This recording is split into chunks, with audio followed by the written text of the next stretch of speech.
Electoral College, huh? What is it good for? Absolutely nothing. You like that song, I know you do. Speaking of liking, Elizabeth Warren doesn't like the Electoral College at all. She wants to get rid of it entirely, in fact. Play that clip. My view is that every vote matters. That means get rid of the Electoral College. Yeah! That was the crowd going wild, because they're mostly Democrats, and Democrats, at least right now, hate the Electoral College. Why? Oh, because of this. This night is turning out to be a real nail-biter. All along, the Trump campaign has been saying that Florida's a must-win for them. Absolutely. And I mean, they can't win without it. Donald Trump will carry the state of Florida. I wouldn't call anything encouraging for Hillary Clinton at the moment, to be honest with you, my friend. Hillary Clinton has called Donald Trump to concede the race. That's Hillary Clinton beating Donald Trump by almost 3 million votes, or 2.1% of the total national popular vote. Clinton's 2.9 million vote margin was, not for nothing, the largest winning margin for a losing candidate in the history of American elections, which is a very long time. So Clinton's presidential loss, despite getting more actual votes, was the second time in less than 2 decades that Democrats had been bitten by that particular bug. Back in 2000, Al Gore got around 500,000 more votes than George W. Bush, but lost the White House because Bush's win in Florida gave him the Electoral College victory. Show pic of that bug-eyed dude looking through a magnifying glass at Hanging Chad. God, such good stage direction, really. I'm a modern-day Neil Simon. So, could we be saying sayonara to the Electoral College anytime soon?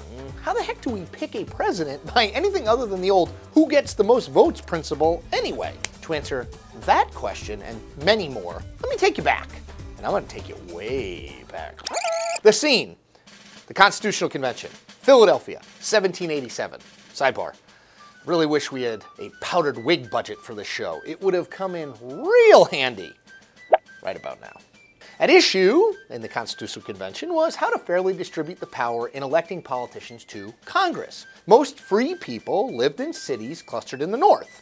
A simple popular vote, which at the time would have been a vote of only white men, it's worth noting, would give northern states a stranglehold on legislative power, not to mention in the picking of the leader of the country. That was, just fine with northern leaders, you'll be surprised to hear. But the South insisted that its slave population, which accounted for roughly 40% of all the people in the region, should be included in the count somehow. The 3/5 clause was born, where enslaved people would be counted as 3/5 of a white male. Yes, it is hugely ironic that Southerners were just fine treating African Americans as their property, but when it came to ensuring they had as much say as they could in national politics, they wanted blacks to count as sort of citizens.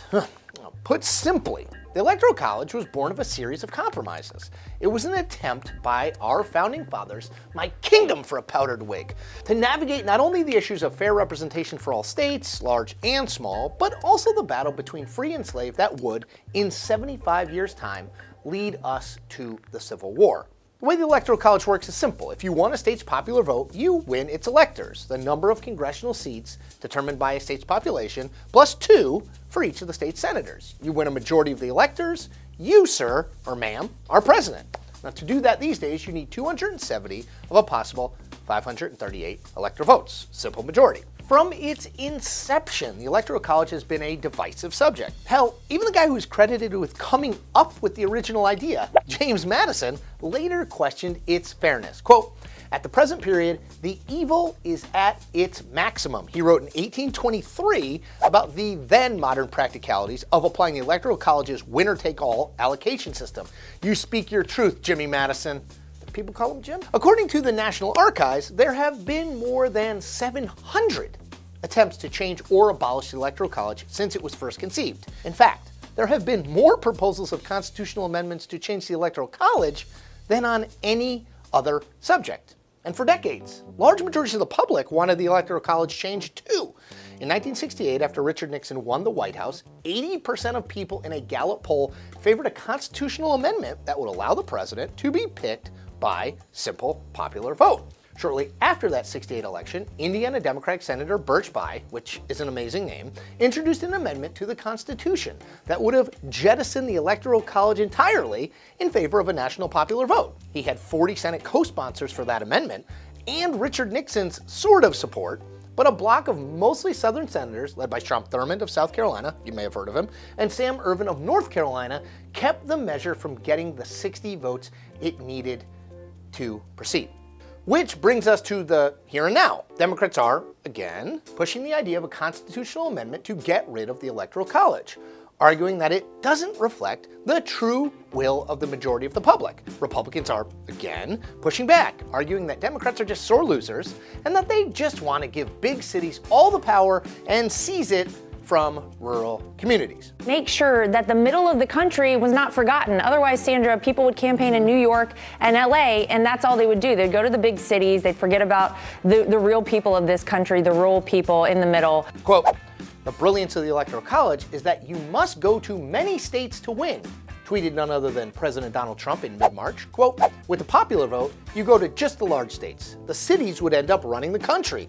Smaller states in the entire Midwest would end up losing all power. And we can't let that happen." End quote. Trump is likely to get his wish. To amend the Constitution, you not only need the support of 2/3 of the members of the House and Senate, but 3/4 of conventions, which would then be called by each state, which, ain't happening. The Electoral College can't live with it, can't amend the Constitution to get rid of it. And that is the point. We post new Point episodes every Tuesday and Thursday. Make sure to check them all out.